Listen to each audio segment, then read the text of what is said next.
Digital एजुकेसनमा तपाईहरुलाई स्वागत छ। हामी युनिट अर आउटपुट कस्टिङ भन्ने च्याप्टर गर्न गइरहेका छौं।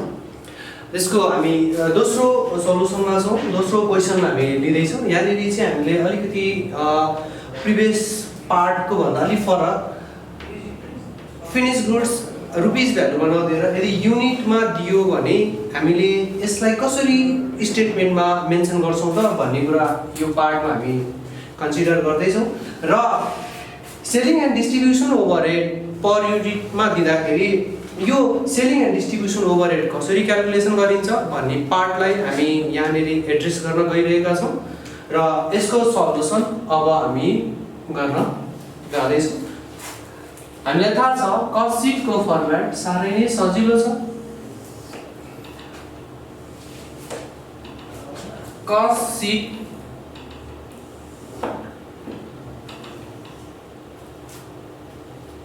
म पहिला सुरु क्वेशन कस्तो छ एकपल्ट हेर्छु। जस्तै the beginning and the ending balance of a manufacturing company, it's a manufacturing company for a month are as under र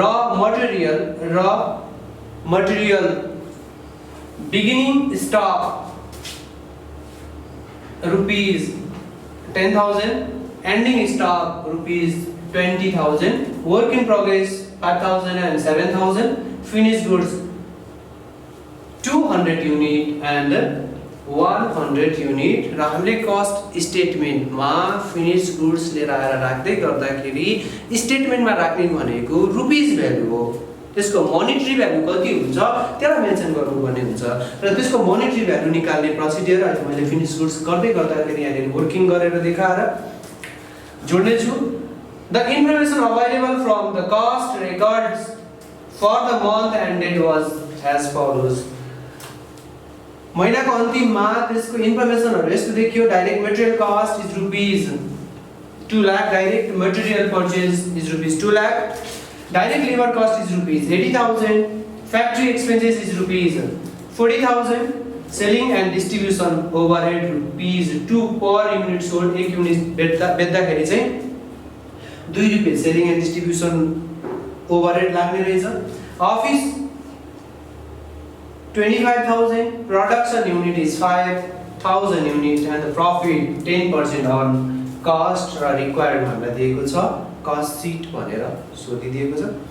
हामी यसको सल्युसन गर्न गइरहेका छौं। म्यानुफ्याक्चरिङ कम्पनी,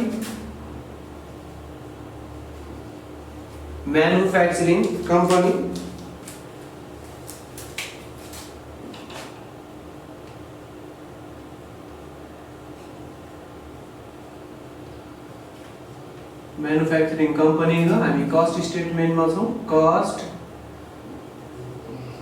स्टेटमेन्ट बनाउँदै छौं। Particular plus minus detail amount. हामीले स्टेटमेन्ट सुरु गर्दा जहिले पनि ओपनिङ स्टक अफ र मटेरियलबाट गर्छौं।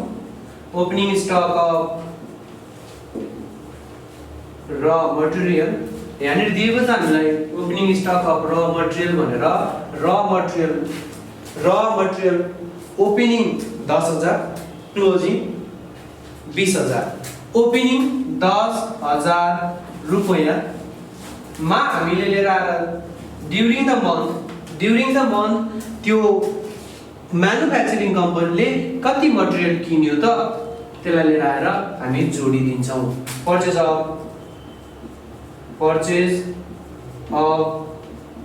र मटेरियल यहाँनिर ड्युरिङ द मन्थ किनेको अमाउन्ट दिएको छ 2 लाख रुपैयाँ। त्यसलाई लिएर आएर हामी यहाँनिर एड गरिदिन्छौं। त्यस्तै परचेजसँग रिलेटेड सम्पूर्ण खर्चहरु लिएर आएर हामीले जोड्नु पर्छ। जस्तै क्यारेज अन परचेज एक्सपेन्सेस लिएर आउँदाखेरि गभर्नमेन्टलाई तिर्नुपर्ने राजस्वहरु, import duty, excise duty, custom duty लिएर आएर हामी यहाँनिर जोड्छौं। क्यारेज इनवर्ड दिएको छ भने त्यसलाई पनि लिएर आएर जोडिदिन्छौं र क्लोजिङ स्टक अफ र मटेरियललाई घटाइदिन्छौं। त्यसैले यो क्वेशनमा अहिले परचेज रिलेटेड एक्सपेन्सेसहरु दिएको छैन। अब हामी directly raw material ending value घटाइदिन्छौँ less closing stock of raw material rupees 20,000 क्वेसनले दिएको छ। हामी यसलाई घटाइदिन्छौँ र भ्यालु कति आउँछ 2 lakh plus 10,000 2 lakh 10,000 minus 20,000 is equals to 1,90,000 हामी यसलाई भन्छौँ ए नाम दिएर cost of raw material consumed cost of raw material consume. यो cost of raw material consume भनेको during the month the manufacturing company has beared raw material cost of rupees 1,90,000। यसमा हामीले अब जोडिदिनु पर्छ direct direct direct all direct expenses एक्सपेन्सेसहरुलाई हामीले लिएर आएर यसमा चाहिँ जोडिदिनु पर्छ। जस्तै यहाँ दिएको छ direct labour cost, direct wages पनि भन्छ यसलाई, प्रोडक्टिभिटी वेजेस पनि भन्छ, म्यानुफ्याक्चरिङ वेजेस पनि भनेर दिन सक्छ क्वेशनले, नझुकिने। डाइरेक्ट वेजेस और डाइरेक्ट लेबर कस्ट भनेको एउटै कुरा हो। डाइरेक्ट जति सबै लिएर आएर जोडिदिने डाइरेक्ट लेबर। यहाँ क्वेशनले दिएको छ 80,000 रुपीस 80,000 रुपीस डाइरेक्ट एक्सपेन्सेस सँगसँगै कहिलेकाहीँ क्वेशनले चार्जेबल एक्सपेन्सेस दिन सक्छ। यदि चार्जेबल एक्सपेन्सेस दियो भने डाइरेक्ट एक्सपेन्सेस दियो भने लिएर आएर यसमै जोडिदिने। जोड्दाखेरि आएको फिगर यसरी यो हामीले जोड्यौं भने यहाँनिर आउने हो हाम्रो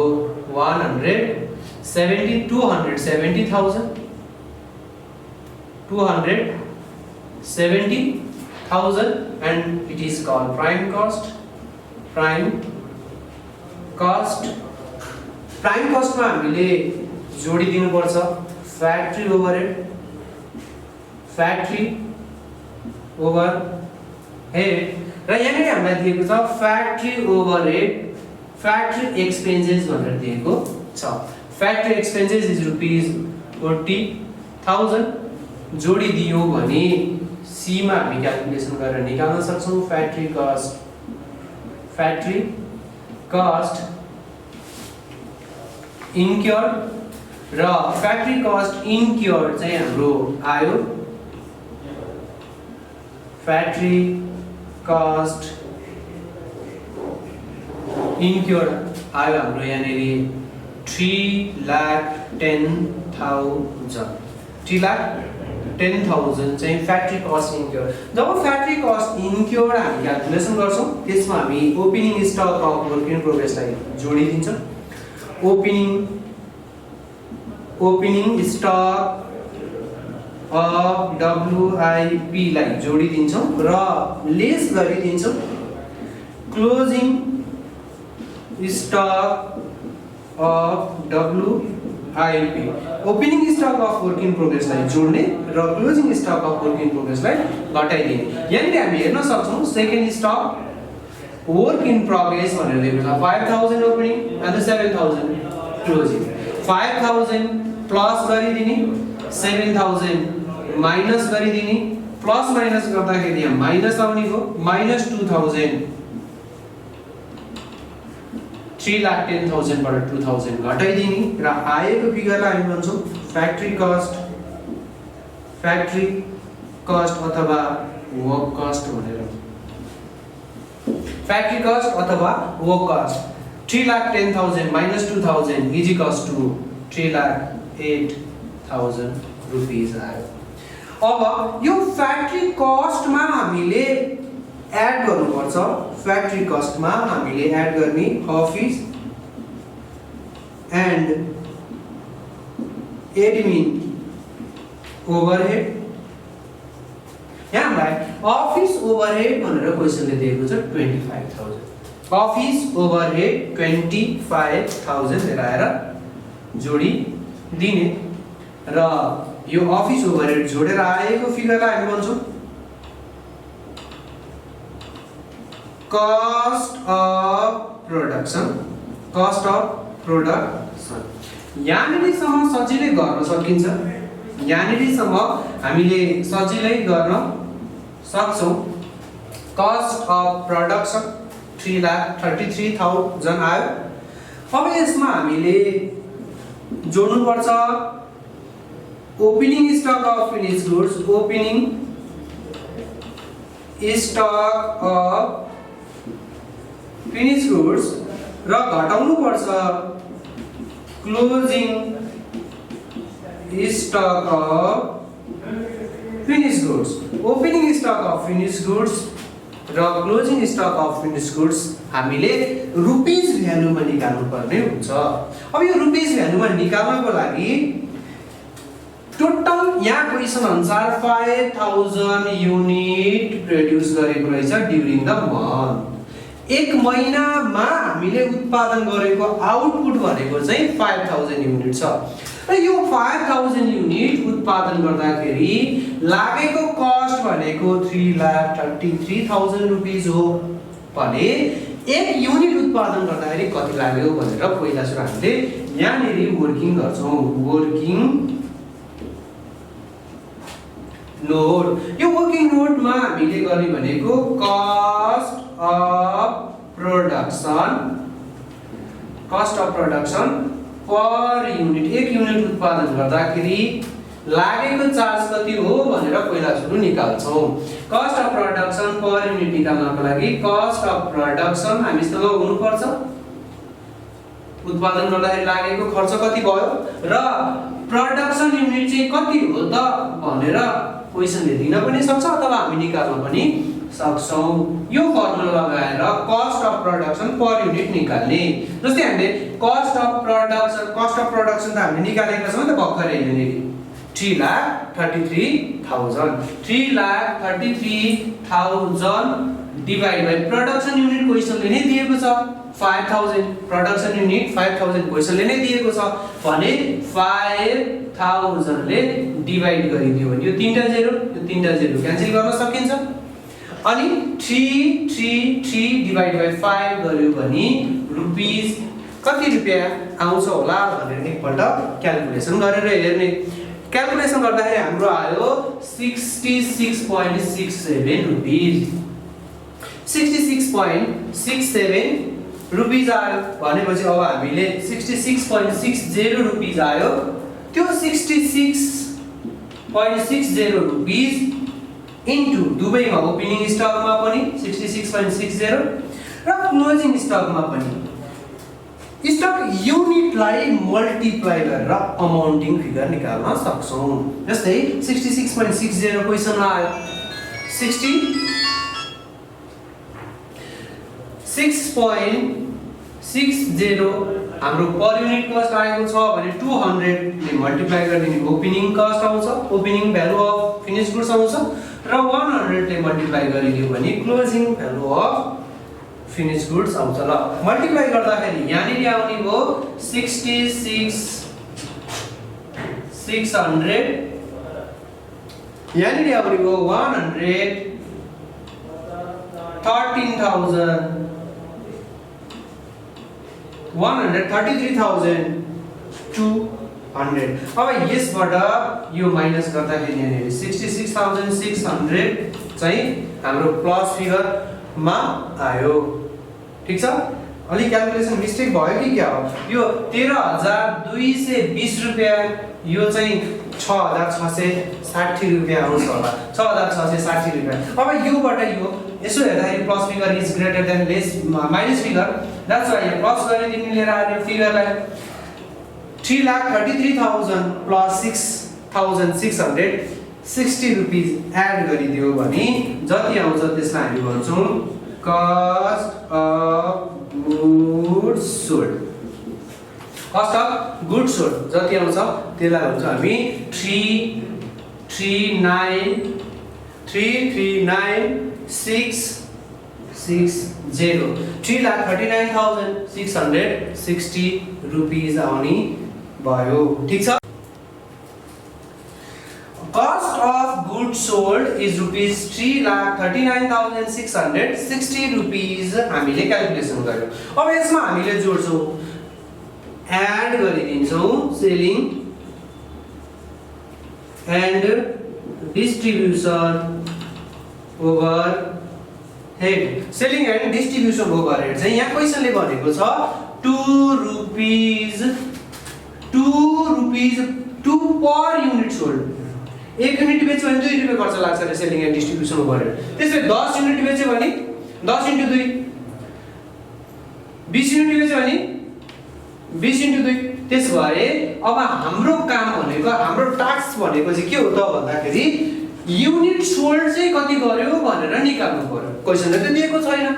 अब दिएन भने पनि हाम्रो वर्किङ नोट नम्बर 1 र वर्किङ नोट नम्बर 2 मा हामीले सेल्स युनिट निकाल्न सक्छौं। सेल्स युनिट निकाल्ने फर्मुला भनेको opening stock of finish goods plus production unit minus closing stock of finish goods गरेर हामी निकाल्छौं। Opening stock of finish goods भनेको यहाँ हामीलाई क्वान्टिटीमै दिएको छ 200 युनिट, 200 प्लस प्रोडक्सन युनिट भनेर हामीलाई क्वेशनले दिएको छ 5000 unit, 5000 minus closing stock of finish goods भनेर हामीले यहाँ क्वेशनले नै दिएको छ 100 युनिट भने 100 युनिट घटाइदिने। घटाउँदाखेरि यहाँनिर आउने भयो हाम्रो 5100 unit is your sales unit. अब 5100 युनिट चाहिँ सेल्स युनिट हो भने 5100 into 2 गरेर सेलिङ एन्ड डिस्ट्रिब्युसन ओभरहेड निकाल्नु पर्छ। सेलिङ एन्ड डिस्ट्रिब्युसन ओभरहेड चाहिँ आयो कति त भन्दाखेरि 10200। अब जोडिदियो भने आएको फिगर आइबो जो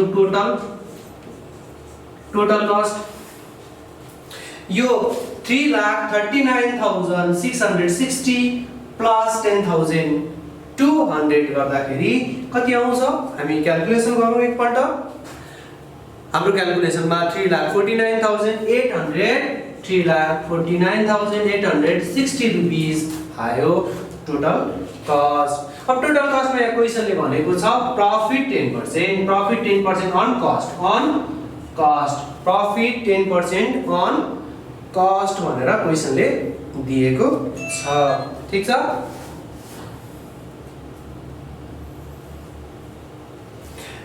अब यहाँनिर हामीले टोटल कस्टमा प्रॉफिट जोड्नु पर्छ।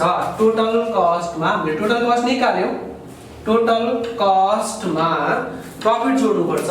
हामीले टोटल कस्ट रुपीस 3,49,860 रुपीस निकाल्यौं र यसमा हामी एड गर्नुपर्छ प्रॉफिट 10% अन कस्ट भनेको छ।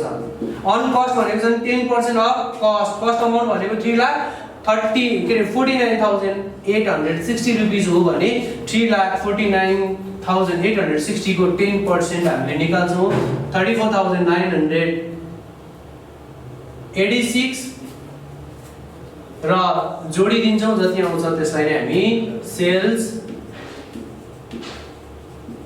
रेभिन्यू भन्छौं। Sales revenue during the month हामीले निकाल्नु पर्ने फिगर हो र त्यो आउँछ यो सँग यो जोड्दाखेरि 3,84,846 रुपैयाँ चाहिँ सेल्स ड्युरिङ द इयर रहेछ। यसरी हामीले यो for the month of manufacturing company को कॉस्ट कति लाग्यो cost 3,49,860 rupees profit amount is rupees 34,986 rupees and the sales amount is rupees 3,84,846 rupees यसरी हामीले निकाल्न सक्छौं। यसमा नयाँ कुरा के थियो त भन्दा profit per unit cost of production per unit कसरी निकाल्ने र फिनिश गुड्स यदि युनिटमा दियो भने त्यसको इभ्यालुएसन कसरी गर्ने भन्ने कुरा एउटा नयाँ थियो भने सेलिङ एन्ड डिस्ट्रिब्युसन ओभरहेड पर युनिटमा दियो भने सेलिङ एन्ड डिस्ट्रिब्युसन ओभरहेड पर युनिटमा दियो भने त्यो पर युनिट जति छ रेटले युनिट सोल्डलाई मल्टिप्लाई गरेर हामी सेलिङ एन्ड डिस्ट्रिब्युसन ओभरहेड निकाल्छौँ र सेल्स युनिट यदि क्वेसनले दिएन भने हामीसँग एउटा इक्वेसन छ sales unit is equals to opening stock of finished goods plus